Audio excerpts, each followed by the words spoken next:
Welcome back to Crime Scene 24/7. To our returning subscribers, thank you for always engaging. Your likes, comments, and shares keeps us motivated.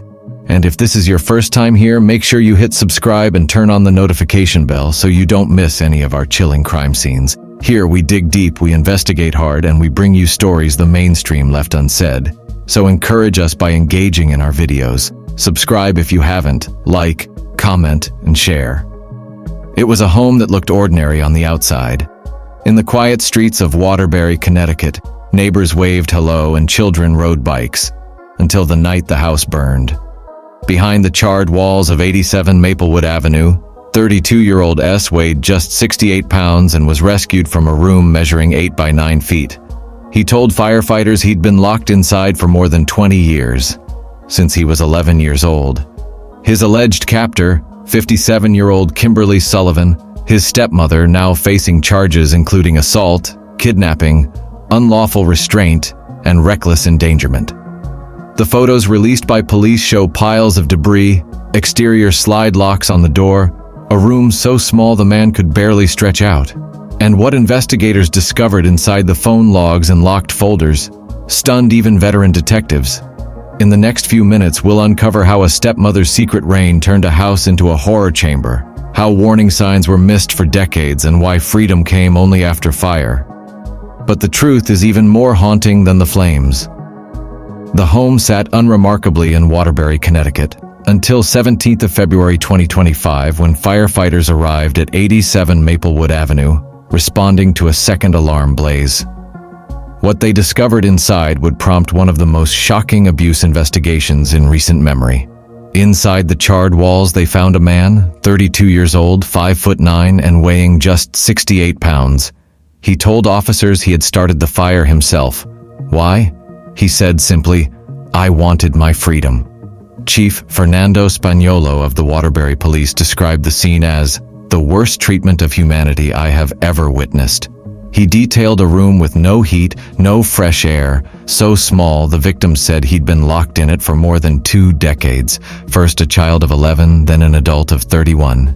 He spoke of urinating in bottles, eating off newspaper floors, being given 2 sandwiches a day and 2 small bottles of water, precisely because, he said, the only time he was allowed out was to carry the family dog outdoors. His stepmother, 57-year-old Kimberly Sullivan, was arrested on charges including kidnapping, assault in the first degree, unlawful restraint, intentional cruelty, and reckless endangerment. She pleaded not guilty. She remains free on bail, her movements tracked by GPS under court order. Why was there no earlier intervention when schools and welfare agencies raised concerns? An affidavit states the victim was removed from school in 4th grade after welfare checks noted his absence and odd behavior. But records showed little follow-up. In those moments, the investigation revealed what the public could scarcely believe. Behind the smoke and scorched floorboards were decades of malnutrition, confinement, and unspoken suffering. And still, the question loomed. How long could this go on without someone noticing? When investigators re-entered the burned-out Waterbury home, they expected the usual aftermath of a residential fire. What they found instead was a house frozen in decades of neglect, a scene that spoke louder than any confession ever could. Photos released by Waterbury Police days later showed rooms stacked with filth, crumpled soda cans, moldy dishes, and trash piled waist-high. The stench was so overpowering that hazmat suits were required just to move through the hallway. In one corner, a small windowless room, barely large enough for a twin mattress, was identified as the victim's cell. A single bucket sat beside a soiled blanket. There was no bathroom, no heating, no light. Detectives began piecing together fragments of the man's life: school records, missing person inquiries that were never filed, welfare calls that led nowhere. He had vanished from the public eye sometime around 2003, after his biological father died.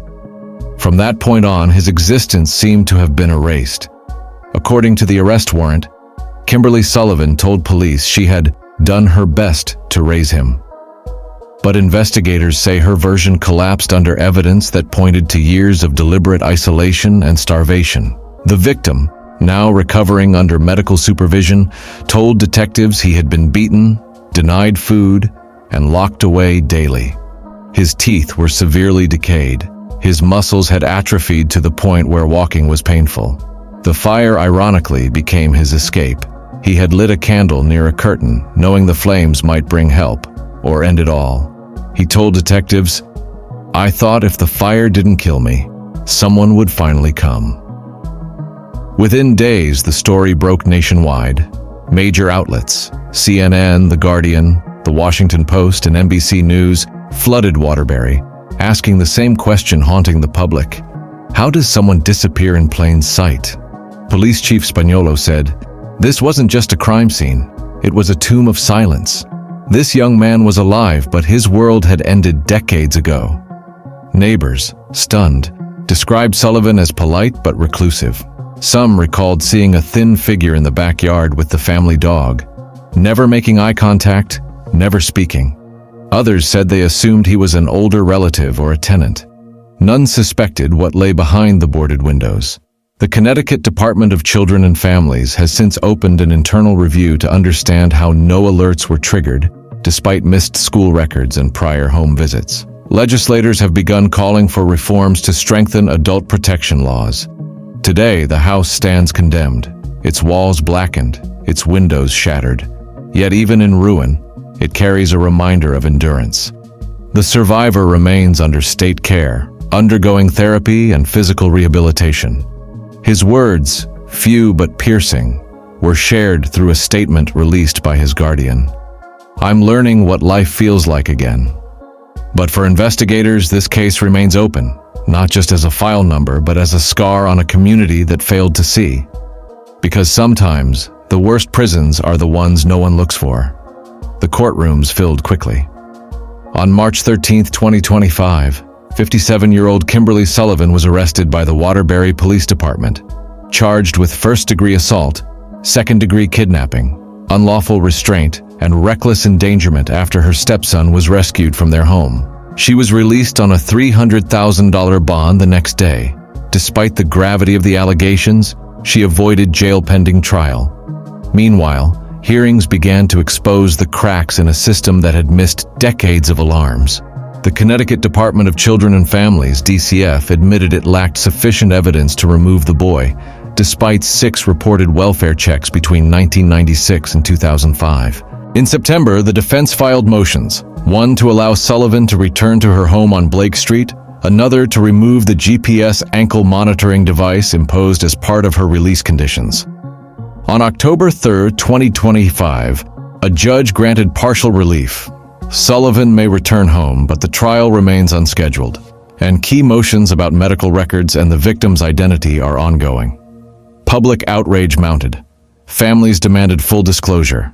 Legislators pressed for reform of child welfare and adult protective services. Critics asked, how could a man vanish in plain sight, locked away for 20 years and no one stop it?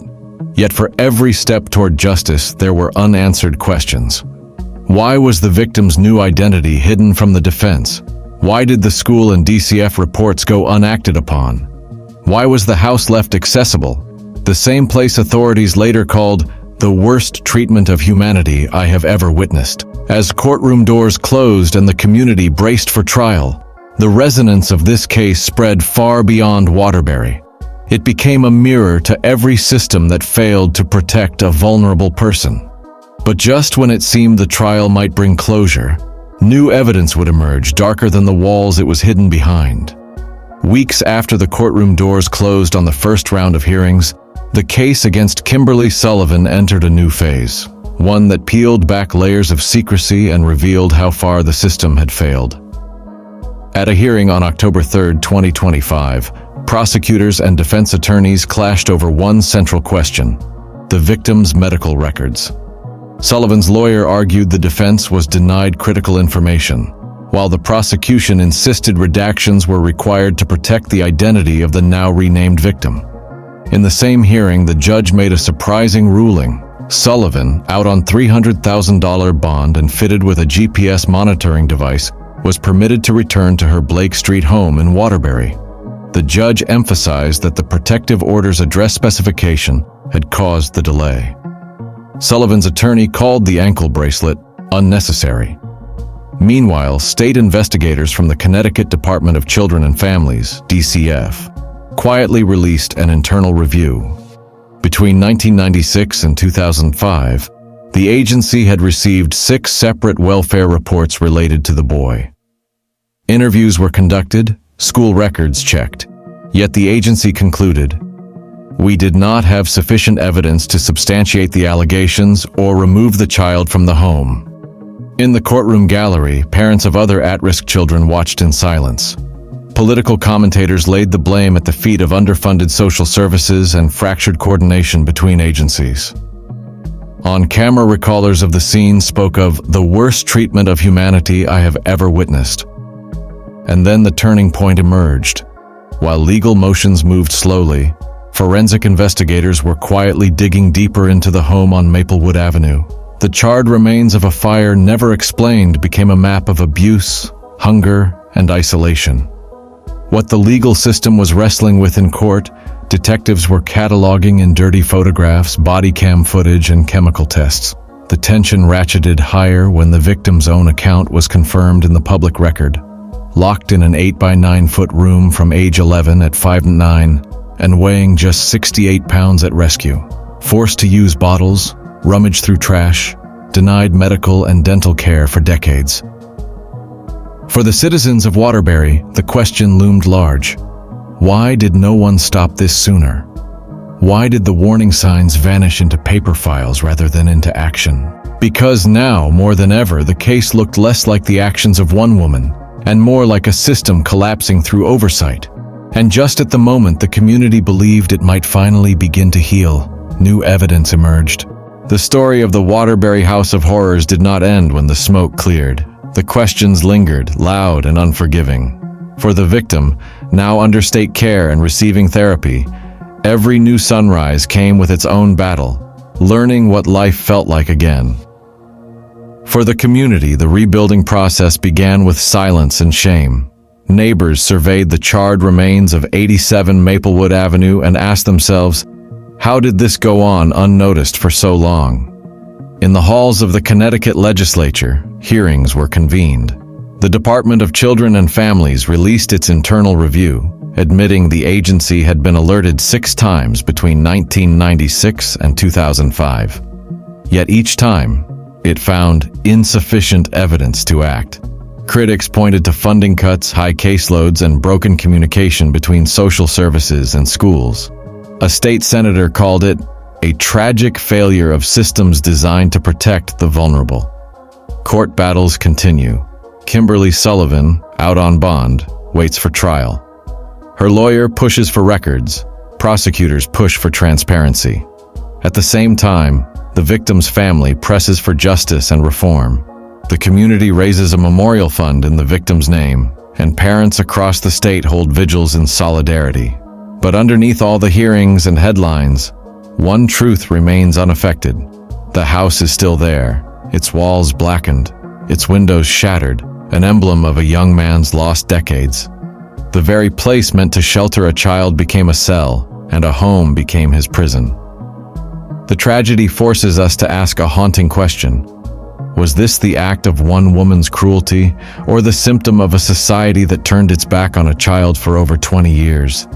If you're part of the community that demands change, if you believe no warning should ever go unanswered, comment below with your theory.